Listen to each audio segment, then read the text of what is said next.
Hello everyone, Andy Brennan here, Procurement IQ's Marketing Manager. Thanks for joining today's webinar. Let's just give everyone another minute or two to get settled and then we'll get started.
Okay, just one more minute. We've got a lot of people signing in right now, so we'll get started in 1 minute's time.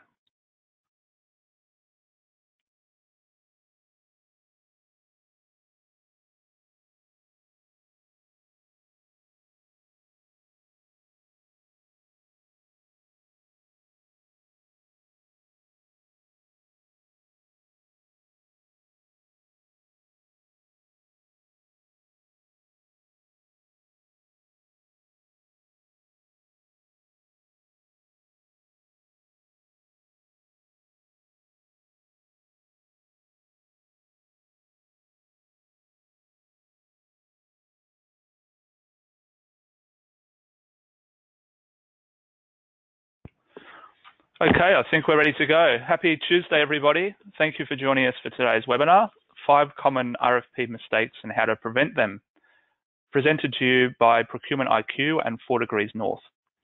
I'm Andy Brennan, Marketing Manager at Procurement IQ, and I'll be moderating today's webinar. Procurement IQ provides market research to hundreds of procurement departments across the US.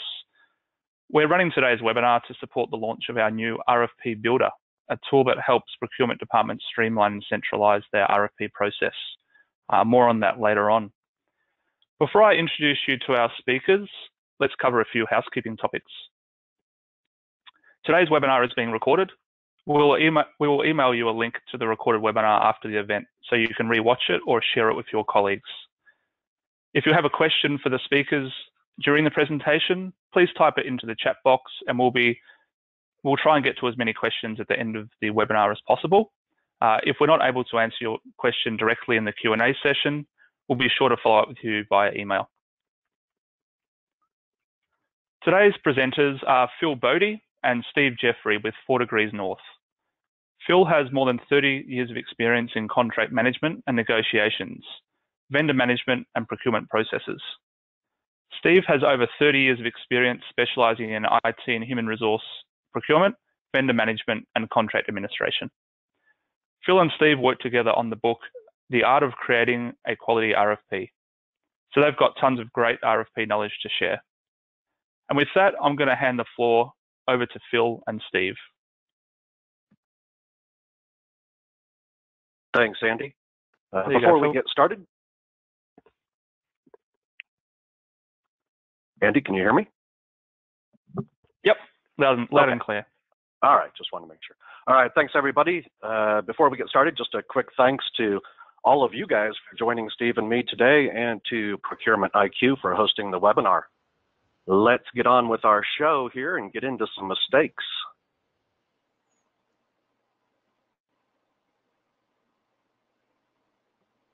All right, if we can get, there we go, get it to advance.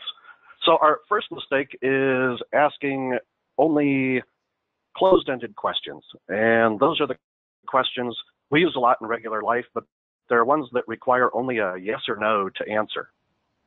And when we ask only yes or no questions, it really has an impact on the proposals that we get back. So let's look at 3 things that it will limit.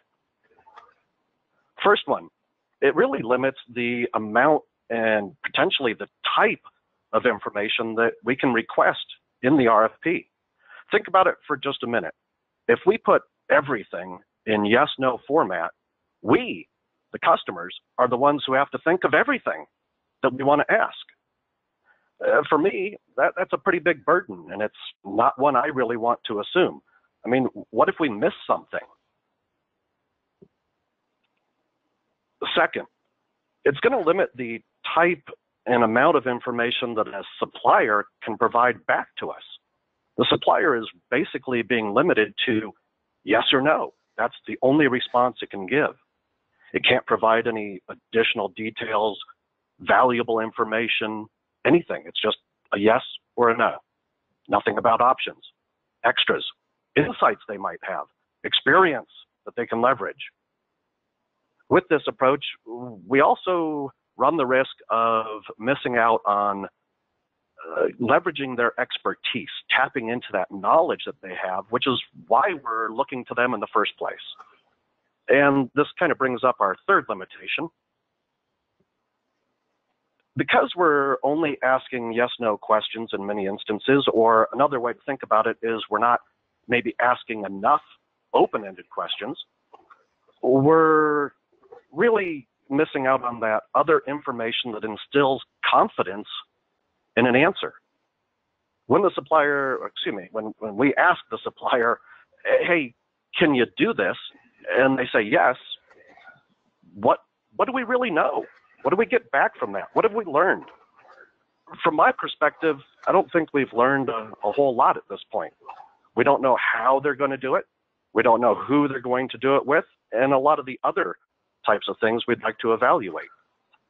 I don't get that warm, fuzzy feeling from the answer. I don't really have any what I'll call substantiated confidence in their answer. I mean, anyone can say yes. So the only thing I know at this point from the yes/no is that the supplier thinks it can do it.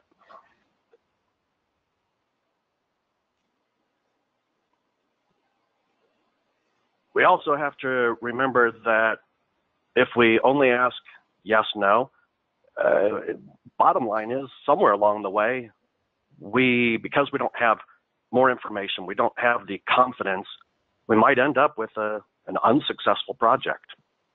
So there's a lot of value in more than just the yes/no closed-ended questions. We need to leverage the open-ended questions a little bit more.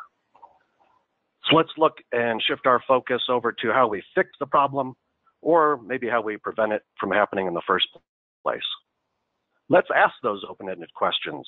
And this is kind of an easy one. We can insert these open-ended questions into the RFP real easily. And these are those questions that kids ask all the time.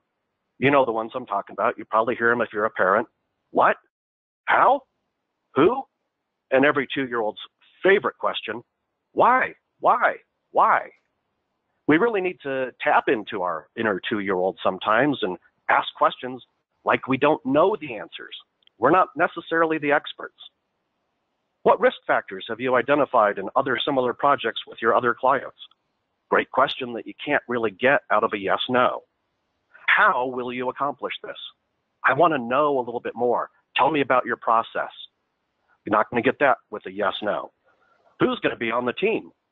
A lot of times I get some confidence by knowing the who aspect rather than just, yes, they can do it. We can ask these questions as standalones, or we can pair them and use them kind of what I'll call a 1-2 punch. We can ask a closed-ended question, which is that yes/no, to determine the requirement, can they meet it or not, and then use an open-ended question, one of our who, what, how, when, why, as a follow-up to get more information and get maybe hopefully some confidence in the supplier's answer. Let me give you just a real simple example. Let's say we're doing a training RFP. We might ask something like, do you customize your training agenda based on the customer's requirements? Our follow-up question could be something like, if so, on average, how much lead time do you require to customize a workshop? Little things like that are going to give us more information that will help us when we're evaluating and trying to separate the potential suppliers. Let's look at another way we can use them. We can throw in some hypothetical questions. This helps us in a number of different areas. Our basic question is still one maybe about the requirements. So, for example, do you offer an RFP workshop? And then we would follow up with a hypothetical, and it can be a hypothetical as an open-ended or not. But let's think about using the hypothetical and an open, and it might look like something like, it might look something like this. Would you consider providing train-the-trainer services for your RFP workshop? If so, what would that entail? When we use open-ended questions to their fullest extent, it's really a great tool for us to have in our toolbox. I like using analogies, so I'm going to plant the seeds of an analogy with you guys. Think of our toolbox maybe as like a Swiss Army knife. The different types of questions we have are the different attachments that fold out from that knife. If we're only using or only relying heavily on closed-ended questions, it's really only like having the knife. And if we need to do something other than cut, maybe we need the toothpick, maybe we need the scissors, maybe we need the little screwdriver that folds out. If we only have the knife, we're missing out on the wonderfulness that is the tool of questions. For me, questions are probably the single greatest invention in the history of mankind.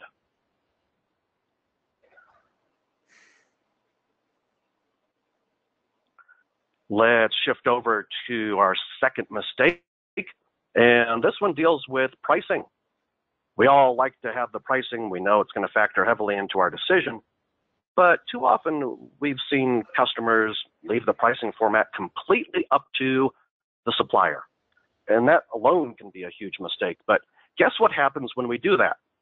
A supplier's first preference is to come back with just one big number for everything we've asked for. We may have said, hey, we're interested in 10 different services or 25 different pieces of equipment. And the supplier gives us one all-encompassing price.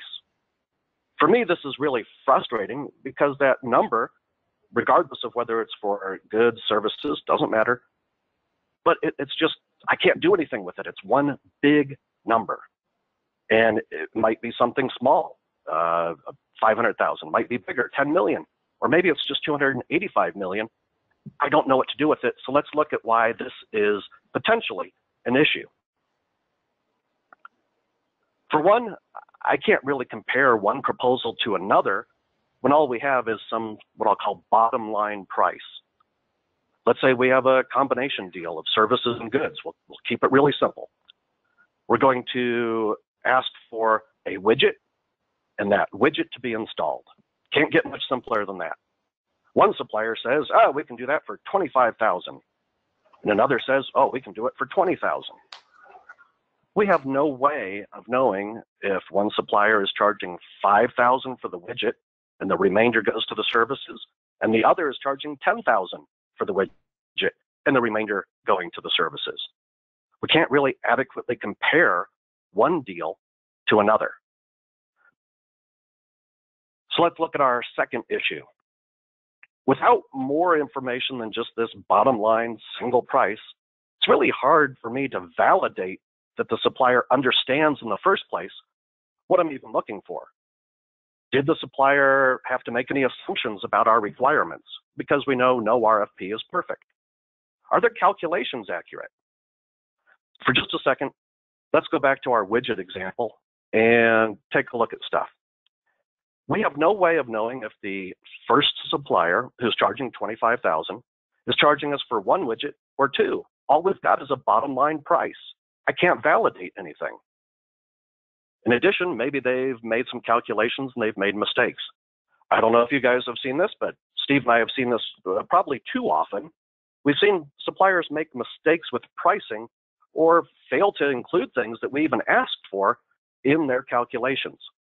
And the only way we knew that is because we got more detailed pricing. We got line item pricing. Let's look at our third thing that can impact us. Without what we'll call this detailed pricing, more than just a single number at the bottom of the page, we really have a tough time negotiating changes. For example, let's assume something a little different than our widgets, but let's say that we've requested pricing on some products and services, and the supplier sells either the supplies or the goods, services, whatever we're bundling here. They're selling it as a suite. The supplier quotes $100,000 for the 4 services or products that are in this suite.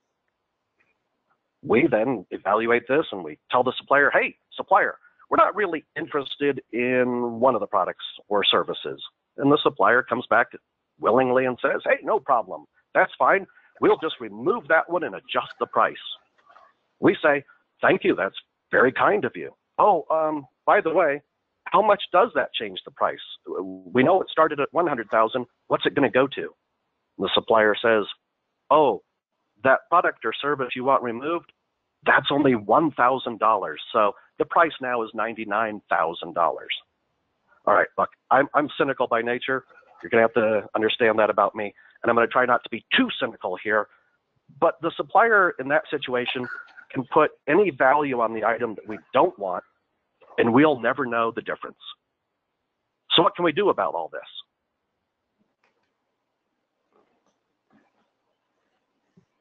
Let's look at what we can do to try to get around this situation.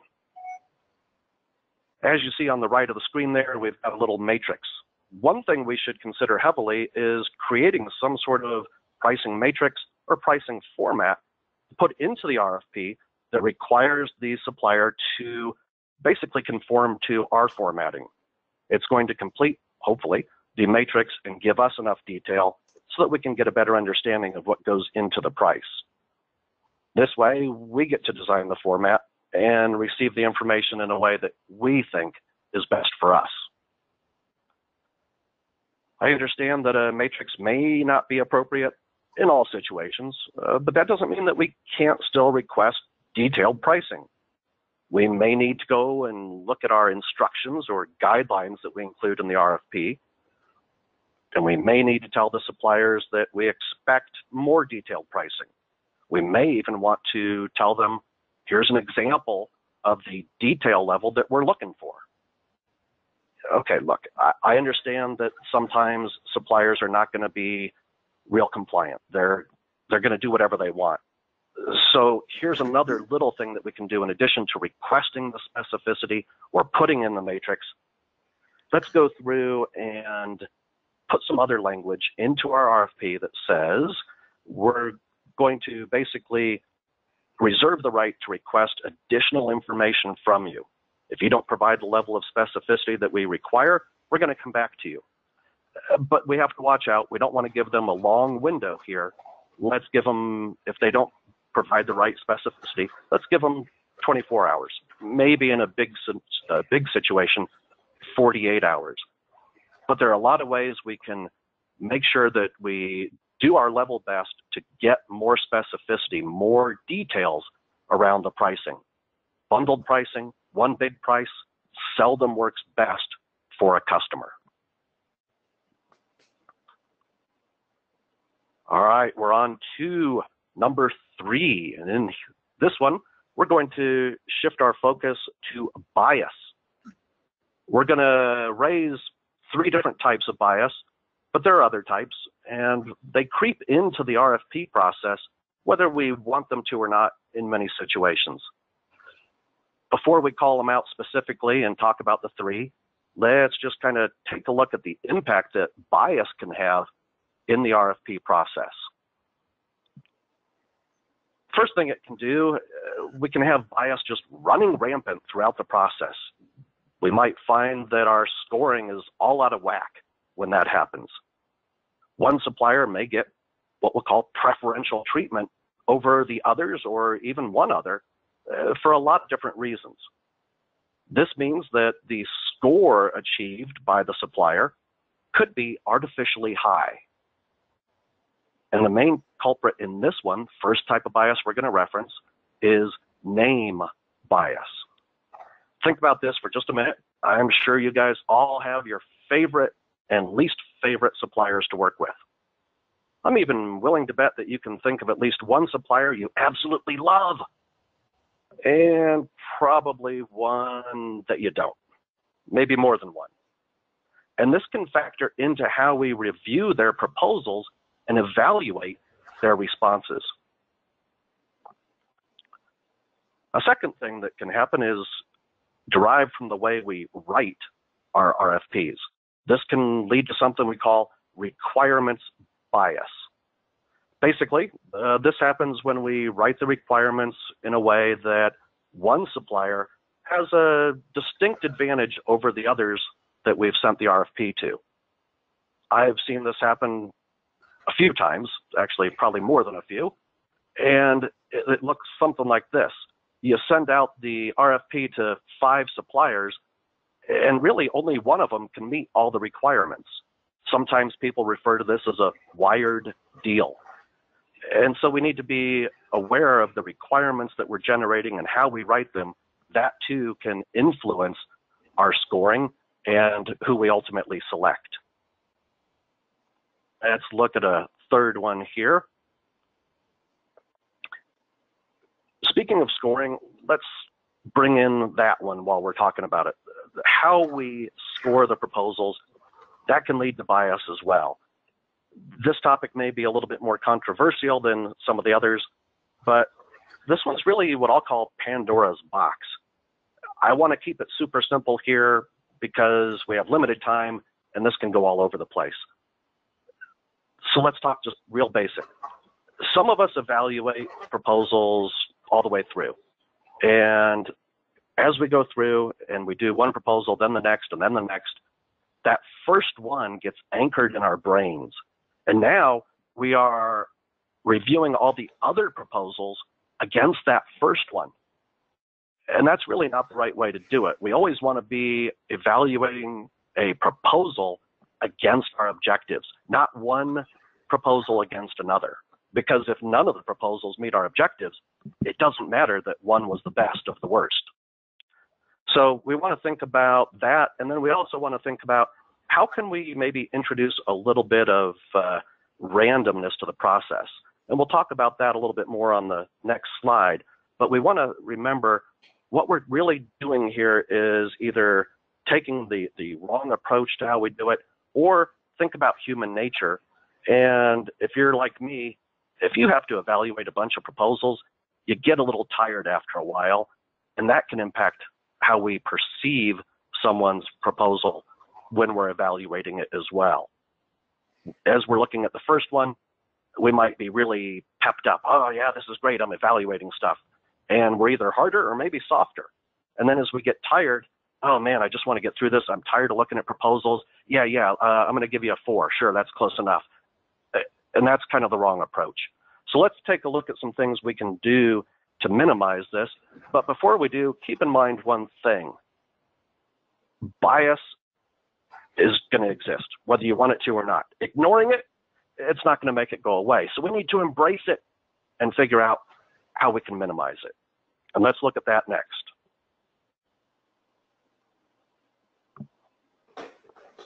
So what we want to do here, the first thing is we're going to use a term called the halo effect. And that's often associated with suppliers we like. And then there's something else on the opposite side that we've got some maybe negative feelings associated with suppliers that we don't like. One thing we can do is to eliminate that or reduce it. Let's figure out a way to change the suppliers' names. Let's give them, it doesn't matter whether it's numbers, fictitious names, whatever you want to do there.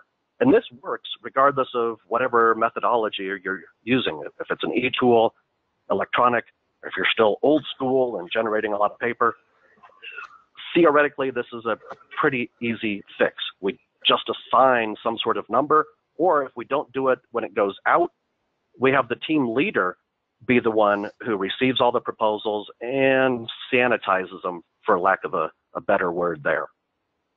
We have to be careful with this one, though, because a really good supplier may be aware of this, even if you do it on the back end. And what they're going to do is try to figure out all sorts of ways that they can still get in their proprietary names of things, their processes or their services and goods, whatever it is, they're going to have that proprietary name, which you then associate with that company. So we may have a little bit more work to do with that one other than just changing the names. But anything we can do to reduce that bias is going to be good. With respect to biased requirements, this is a little tougher. We need to review the RFP with a fresh set of eyes and ask ourselves some questions as we're doing that. Have we created a level playing field? Are we specifying requirements that only one or two suppliers can meet? Some things are going to be readily obvious and others aren't. You may even want to go the extra mile and have someone on the team or someone in your department who's not familiar with this review it for you and say, hey, take a look at this. Let me know what you think. Now, hopefully they have maybe a little subject matter expertise and they can help out and say, yeah, it looks like we're skewing it toward only one. But we want to make sure that we're not wiring a deal for anyone. Competition is our friend, and we want to preserve that as much as we can. With respect to scoring, I referenced this just real briefly on the previous slide. We want to try to find a methodology that introduces some sort of randomness or some rotation that's easy to maintain. We need to think about breaking the proposal into smaller parts. Even if we've got the functional requirements, let's break that apart a little bit and then review them in some sort of pattern that prevents one supplier from always being first, always being last, or always being stuck in the middle for the entire evaluation process. So let me just give you a real quick example. And I don't want to make it more cumbersome than it's going to appear, but we've divided this proposal into different parts, subparts. We take one part, we'll call it part one, and that's going to be reviewed in the following order: supplier A, then supplier B, then supplier C. Then we move on to part two, and we change the order a little bit. That one's going to be reviewed and evaluated supplier B first, then C, then A. And the third iteration would be C, A, B. We're not trying to make it more complicated than it needs to be, but we're introducing some randomness so that, one, hopefully people will also forget who they're reviewing and evaluate on the merits. And number two, someone's not always falling into that same position each time you look at it. The last tip here comes to us from statistics. I'm not going to even try to bore you with all the details that go into this. Little tip I learned a long time ago. I'm just going to pass it on for the whatever it's worth department. But anyone, all the suppliers that we have, once we evaluate them, treat all the suppliers within 10% of the top scoring supplier as being equal. This helps resolve some of the mathematical and other types of bias. Okay, that's going to conclude my part of the show. I'm going to turn the magic mouse over to my colleague Steve so he can work through the last couple of mistakes with you. I'll be back for questions and answers. Look forward to seeing you then. Thank you, Phil. Appreciate that. All right, so going into our fourth mistake, which is really avoiding those charts and pictures and samples. You know, Phil and I see a lot of RFPs which are absent of any visual representation of our current state and our future state. They really struggle with trying to create a great and complete description of where we are today and where we want to be tomorrow.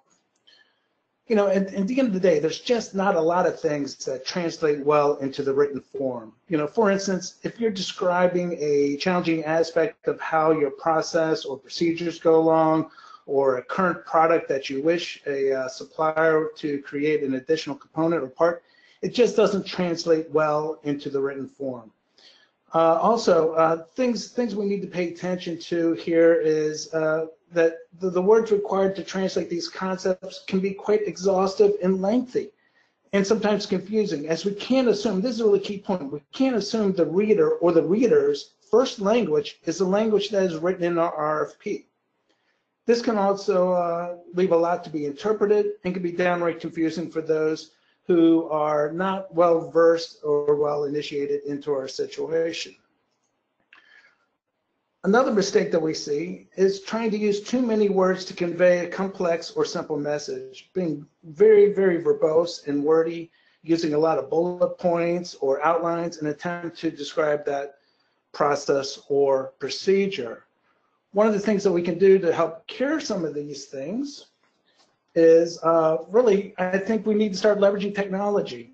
With the advent of cameras and cell phones and tablets, taking pictures and even videos is an excellent way to convey some of these complex situations. I'll give you an example here. Recently, I was working with a client, and they needed to complete a facility renovation to one of the rooms. We ended up providing the suppliers in the RFP 30 gigabyte of videos, multiple pictures, along with a voice narrative, which proved to be a effective way in providing suppliers a complete understanding and situational awareness of the renovation constraints. Again, in another RFP, we included in an appendix labeled Other Related Information, which contained 4 drawings, 2 trend graphs, a couple of spreadsheets as well. The next thing that we can do is we can also distribute some samples. This is really effective when things involve the senses, the sight, smell, touch, color matching comes to mind when we want them to either match or blend in with the color of a product, service, or even within an internal facility, or the texture. Don't be afraid to send some of those fabric samples, and just give them the supplier a complete visual and understanding of what you want them to provide in the as far as the color and any texture issues. Finally, the last one here is don't be afraid to ask them to return to you in your response any kind of pictures or diagrams, charts, even pictures of former projects that they've completed to prove their competencies and competencies in order to provide the goods and services. One thing, just in closing on this one, I want to mention, it goes back to the old cliche. If a picture is worth 1,000 words, a correct, all in caps, underlines, italicized, bold, correct drawing or process flow or diagram is worth 10,000 words.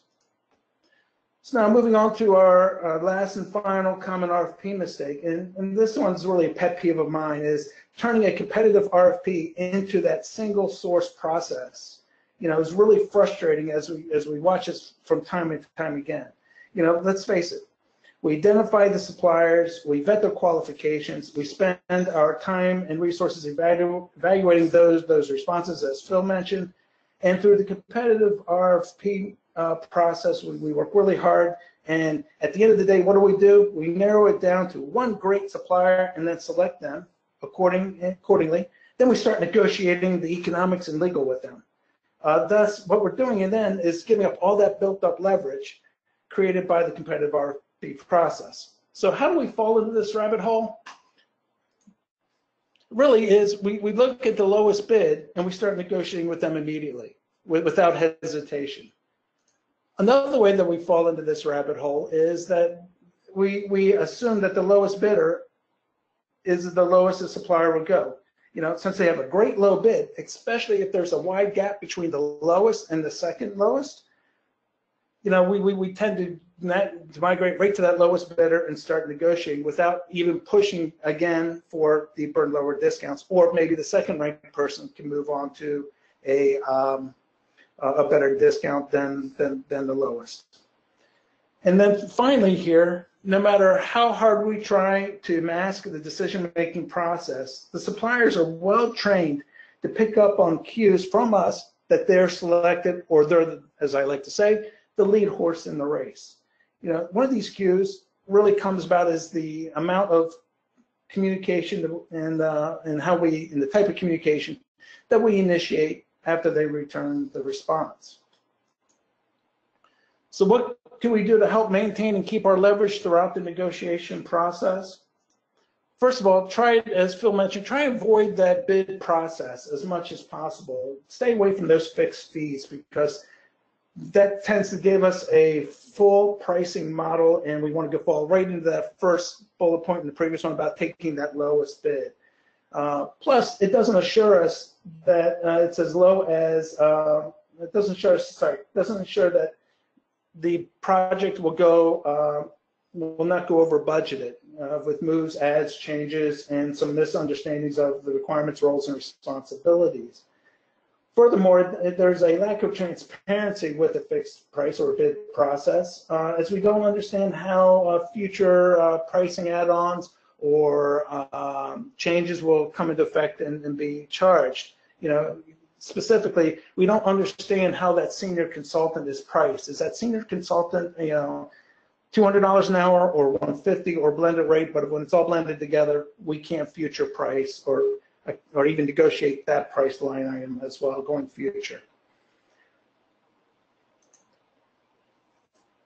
Now, we strongly recommend that you state and put this in your RFPs in bold, that just because we are negotiating with you, the supplier, does not mean that you've been selected. It only means that you've been selected to the next phase along with other suppliers.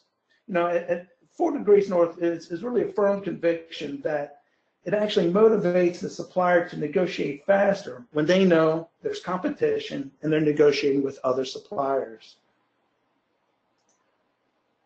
Finally, the last thing here is, and I want just want to back up here just a little bit. In reality, you know, we know that you're going to be negotiating with the lead supplier more than the second supplier when you have those 2 suppliers that you're negotiating with. That's okay. What we want you to take away here is just make sure that you've completed all the negotiations and all aspects of the deal, you know, things of pricing, SLAs, SOWs, and all the terms and conditions before you announce or award the deal has been completed or the deal is awarded to that supplier. All right, so these are those five common mistakes in RFPs and how to prevent them today. A real quick synopsis. Number 1, make sure you ask those open-ended questions. Then number 2, make sure we get the pricing back in details with full transparencies and markups, etc. if we can. Third, don't forget that the biases and eliminate them as much as possible. Number 4, make sure we use those charts and graphs and videos prolifically to give them a clear view of what we want them to look at. And finally, don't give up our leverage by letting the supplier know that they've been selected before all of our negotiations are final.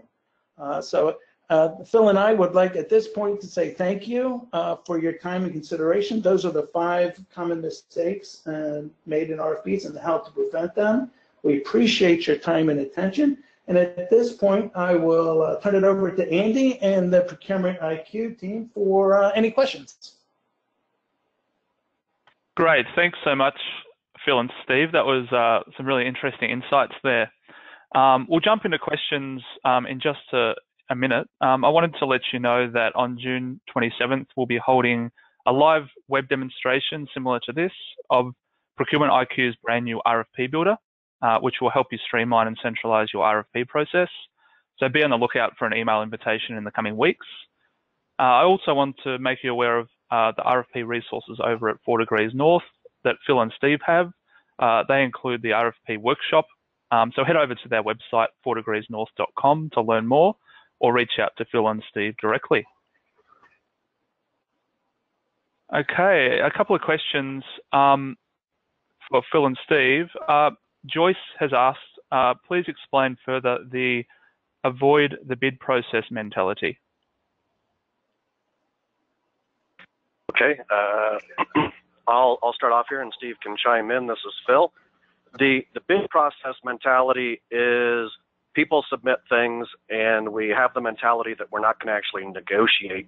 We're just going to run with the lowest offer, or hopefully even the best offer. A lot of times we equate price with value, and those two are not necessarily synonymous. And too often, Steve and I have seen where clients will go out, customers will go out and just kind of take the cheapest price. And we didn't get into it a whole lot with bias, but I'm going to give you 5 more seconds on bias here. One of the biggest ways you can bias a deal is through price. We will always justify why the lowest price is the best solution for us. Steve, you want to add anything to that? Well, sure, yeah, and it's just at the end of the day, just don't get into the three bids and the lowest buy process of taking the cheapest and lowest bidder and running with that, running with that supplier. At the end of the day, you can also go back to the second, as I mentioned, go back to that second lowest bidder and leverage leverage the pricing, sharpen the pencil, etc. Great, thanks guys. I hope that answered that question, Joyce. We've got one from Aaron. We generally ask yes or no questions because that makes it easy to evaluate the RFP responses with an Excel formula. How do we quickly evaluate this with subjective questions? That's a great question. And I can remember going somewhere with a consultant one time, and he was just a huge proponent of only yes, no, because it allowed the easy evaluation. We put it into a spreadsheet, we write a conditional formula, boom, we can pop out a score. But there's so much more that we need to evaluate, and by asking those open-ended questions, I don't have a great answer for you other than it's going to make your job tougher. But that's okay, because we want a tough job. Our goal on the customer side of RFPs is to have a difficult choice of who to negotiate with. And after negotiations, which one or more are we going to even choose? The easy way out is to think we know everything. And if that's the case, we have to start with, why are we hiring a supplier in the first place if we know their job, their service, their product better? Okay, maybe they can manufacture it, but do we really know it better? I'm going to challenge you guys to think about the underlying premise of what an RFP is all about in the first place, and that's really to stimulate competition and get the best deal for us. And I'm going to go out on a limb here. I don't like absolutes, but I'm going to say it's really difficult to get that best deal when all we're doing is asking yes, no.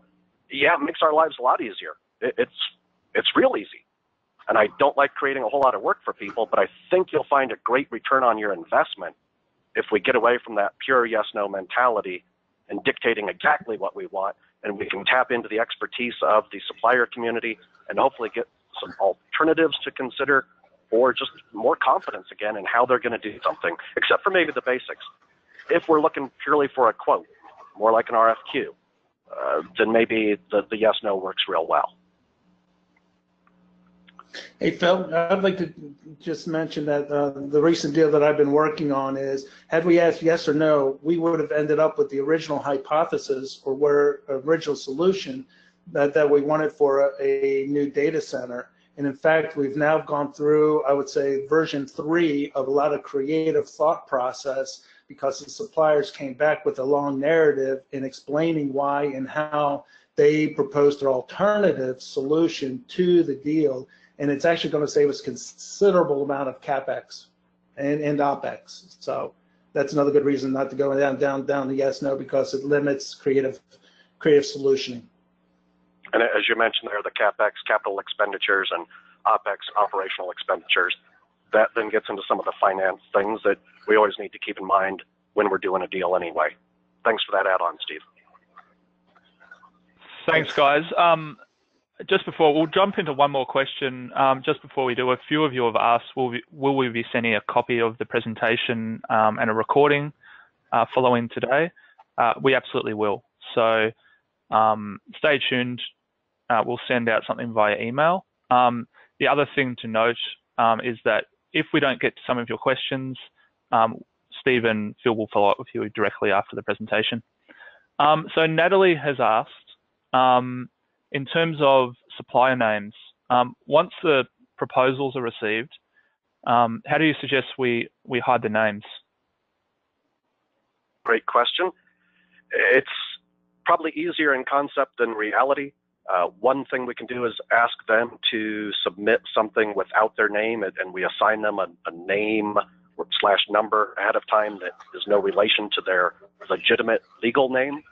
On the back end, if we can't do that, depending on what type of tool we're using, we can do a global search and replace. If their name only appears on the cover page of the submission, that's really easy. In an e-tool, we are going to have to, because there are a number of different e-tools out there, maybe work with the supplier of that e-tool to help us. And again, don't forget about the other issue with that name when they start talking about their proprietary, meaning maybe it's their trademarked service or things that are identified with their company name. But depending on the medium, that's going to make it how we can go through and change the name if we don't try to address that on the front end. And I'd be happy to have a little bit more of a conversation with you on that one, because it's probably beyond what we can address here in about 20 seconds.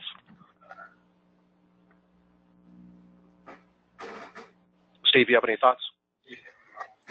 Well, yeah, I typically try and mask the names when I've got either a strong incumbent and also try and have high political challenges, and let's just say there's political bias involved. I try and mask names. At the very least, I definitely pull, just as an add-on, I will pull the financials out and review the responses without bias and prejudice to price.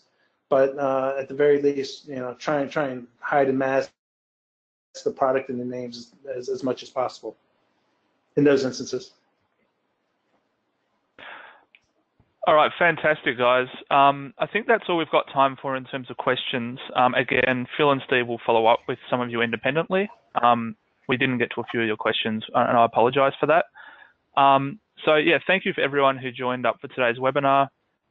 Phil, Steve, thank you so much for sharing your expertise. Thank you. You're welcome. Thank you. Thank you. For all those listening, Procurement IQ will be doing more of these types of webinars going forward, so please stay tuned for email invitations. And thanks so much for joining. We'll follow up with you with a copy of the presentation over the next day or so.